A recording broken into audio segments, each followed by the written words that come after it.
Good morning and welcome to Morning Movie News, where usually I don't cover Hollywood gossip like who's dating who.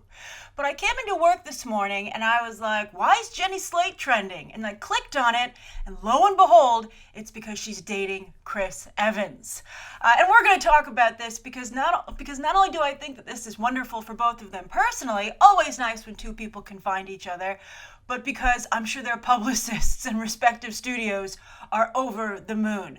This is one of the best relationships from a Hollywood perspective that I've ever seen. All right, so let's discuss from that perspective. The personal matter of it is, the short story is that apparently Jenny Slate, unfortunately her marriage did not work out, but she and Chris Evans have been friends for years, and now that she is no longer attached, they've decided to take their relationship to the next level, which is also a very, it's just such a down-to-earth story, right? Like, Chris Evans has become so popular as Captain America and just so relatable to so many people. So many of you told me that you were Team Cap because you too, believe in Captain America and what he fights for, and you think he's just such a wonderful stand-up guy, right? Who does the right thing.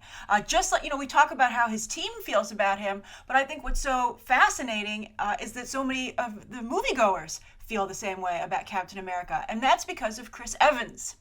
So basically, the short of it is that you thought that he was likable before. I think this is just going to send him into the stratosphere of likability. I'm sure that Robert Downey Jr. is like, damn, why did I think of dating a cartoon sheep? Yes, Jenny Slate has, she was the one who was infamously fired from SNL for swearing live on the air. I'm sure there were other elements. She never really made her mark on that show. Unfortunately, she didn't really have a lot of time to make her mark, but they don't fire you for swearing on the air if you're otherwise doing great work. But anyway, she has rebounded really impressively career-wise. She's also rebounded from her divorce very impressively. Although, of course, divorce is always a very serious matter, and I am sorry that her first relationship didn't work out. But she's been able to develop a fantastic career in voiceover work for animation. She was not only the assistant mayor in Zootopia, but in the upcoming Secret Life of Pets, she's the cute little white fluffy dog. So just when you see Jenny Slate now, you hear her, you can think of the fact that that's Captain America's girlfriend. So I think that this just really makes Chris Evans even more relatable, even more likable. And I'm sure his publicist is like, please be seen as many places together as possible. This is going to be so wonderful for both of you. So I'm curious. You couldn't make a better match, I think, than if the publicists did it themselves, right? This is like old Hollywood when they used to sit in the publicist's office and they would have everyone's headshots and they'd be like, who can we pair with who? It's just that good. So I'm curious, what do you think of this relationship? Does it you make either party more or less? And how do you feel about Chris Evans, dating Jenny Slate? I think it's just absolutely fabulous. All right, so that, as I said, from a publicist's perspective, it is a dream come true. All right, so that's the first story of the day. Now, the second story of the day is that Dwayne Johnson is continuing to expand his social media footprint. He's already on Facebook, Twitter, and Instagram, and he combined has over 100 million followers. That's amazing. And he's actually taken to harnessing that these days, not just to promote his movies, as he has done spectacularly to date, the Furious 7, when he was doing San Andreas, wonderful promotion for San Andreas, and it's resulted in some fabulous box office numbers. But now he's also been using it to promote Baywatch very heavily. I have to say, I always enjoy his Baywatch videos. Just when I think they've gotten too cheesy, he does this wonderful Make-A-Wish day on the set of Baywatch where he posts some really touching videos with kids who wanted to visit him for their Make-A-Wish. So I think that's just wonderful. So what is he doing now? He's coming to YouTube. That's what we're talking about it today. Dwayne Johnson has announced that through his partnership with $7 Digital Studio, this summer he shall launch a YouTube channel called Studio 71. Now, easier said than done, Dwayne Johnson. So I'm curious I think a lot of times people enter this space without truly understanding it. So I'm going to tell you what his plans are, and then you write down below if you think this is a good idea. All right, so it's going to debut this summer, and it's going to be a mix of scripted series, or reality shows like, weekly shows or monthly shows. And then also it's going to have some content from Dwayne Johnson himself, I'm sure, to promote his movies heavily. However, it's not going to be all Dwayne Johnson all the time. He's going to be using a number of YouTube and Vine stars in that programming. So the question is, are you interested in Dwayne Johnson curated shows like that he thinks are cool and he picks, or do you just want Dwayne Johnson? I would prefer it to be just Dwayne Johnson personally. I think that's the best way to understand the YouTube space, to interact with him, and maybe his assistant, right? Like someone in Dwayne Johnson's inner circle who could tell us what's going on with the movies he's making, the different deals he's signing. Like, I still remember when he posted a picture of him signing his Moana contract. It was a great idea. It was really good. It was really impressive. He's very savvy. Just like we were talking recently about Donnie Yen. I did a video about Donnie Yen, and a number of you told me that he runs his own social media himself, which is very impressive. Social media is a lot of work. It takes a lot of work to really consistently have. I mean, look how I'm struggling with my Instagram account. I'm just gotten the hang of Twitter. So it's really impressive to see Dwayne Johnson take such an interest in this. But I wonder if his page will work out. He's going to have a lot of subscribers. But even when you have a lot of subscribers, there's another number of how many people will come back again and again. So he's going to really have to be very strong. And I think the other thing is that if he has people not clicking on all of his videos, I think that could end up potentially hurting his channel. I don't think anyone at $7 Digital Studio knows the tools of the trade and the different behind the scenes information about posting videos and how it affects your search engine results, etc. So he'll learn. I'm sure he'll learn. He mastered Facebook, Twitter, and Instagram. So let's see if he can do the same with YouTube. But I'm curious. I want to know what you think of it. What's your feedback? And also just to let you know so that you can subscribe if you're interested when it debuts. All right. So when it does debut, I will try to remember to tweet it out. All right, so the third story of the day is just, kind of like a Hollywood reality check, right?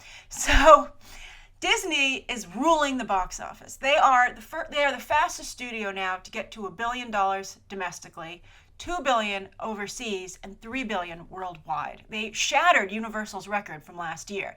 Although records are shattered left and right these days because of constantly rising ticket prices and also movie ticket steroids, 3D, IMAX, Prime, 4D now, or 4K or 4X, whatever they're calling it. They're the seat that moves. So that's why you're seeing so many records broken again and again. And also wider and wider releases, like 4,000 plus theaters. So anyway, while Disney is absolutely killing it in the movie division, they are not killing it actually anywhere else in their empire. And that has actually led to them having not as big an earnings gain as was expected by Wall Street, and their stock price went down. Can you believe it? Captain America Civil War, Zootopia, The Jungle Book, and their stock still goes down. What's the problem? Well, the big problem, two things. First, they had to write off their console program, which largely produces Disney Infinity, which they've scrapped. So if you're into Disney Infinity, sorry, it's gone. And they didn't really, I guess there's two things to that. One, they didn't tell anyone, it just disappeared. But two, nobody really noticed. So I can see why it disappeared. But the other thing is, this is the big one, ESPN. ESPN is leaking like crazy. That thing is a sinking ship, and it's dragging down the entire Disney company. They have brought down their expenses to produce the shows that air on the network, but they have less and less subscribers. I guess I'm curious, are you an ESPN subscriber? And if you were but no longer are, why did you stop subscribing to it? Because, what's going on? Why can't Disney keep people subscribed to ESPN? Where are you getting your sports coverage? Where do you watch your games? Is everybody just watching it online? And is that kind of content available online? I'm not really huge into sports, so I don't know off the top of my head, I'm afraid. With theme parks, though, even theme parks, while they've gone up a little bit, they haven't gone up as projected. So you can see why Disney is so aggressively building its Star Wars lands, its Toy Story land. They have Shanghai Disneyland opening in June. So they're working very, very hard. They're spending a lot of money to make gains, and we'll see if they get the gains that they're supposed to. But it's just, again, as I said, it's a Hollywood reality check. There's a studio, a company. Well, that's the thing. Disney isn't just a studio, it's a company. But while one division can be just doing amazing things, you're only as strong as your weakest division. And right now, TV for Disney overall, even beyond ESPN, is a problem. All right, so those are the three stories of the day. Now, the viewer question is from Disney Fan, and Disney Fan has an amazing theory. Just the other day, there was a great theory from one of you, from Dan O'Sullivan, I believe, who said that he thought that Tom Cruise would be playing Alan Quartermain in the new Universal Monsters Cinematic Universe, right? Well, listen to what Disney Fan came up with. So Disney Fan says, "Hi, Grace. Hello, Disney Fan. Since Daredevil Season 2 was the last season for him before Defenders, do you think that Elektra and The Hand could be the villains for the Defenders? We know that there isn't going to be a third season, and in the last season it was left with there will be a third season perhaps after the Defenders. But Disney Fan continues saying it was left with, the third season before the Defenders. It was left with the cliffhanger of Elektra being brought back to life. Do you think that was so they could have her as the villain leading the Hand against the Defenders? Thanks so much for all of your amazing videos. You inspired me to want to go into the film business. Oh, I love hearing that. And I hope you'll answer my question." Then Disney Fan put some emojis, and then also the red woman dancing emoji, but said, "This is Elektra." Oh, I love it, Disney Fan. Top-notch points for creativity there, and a great theory.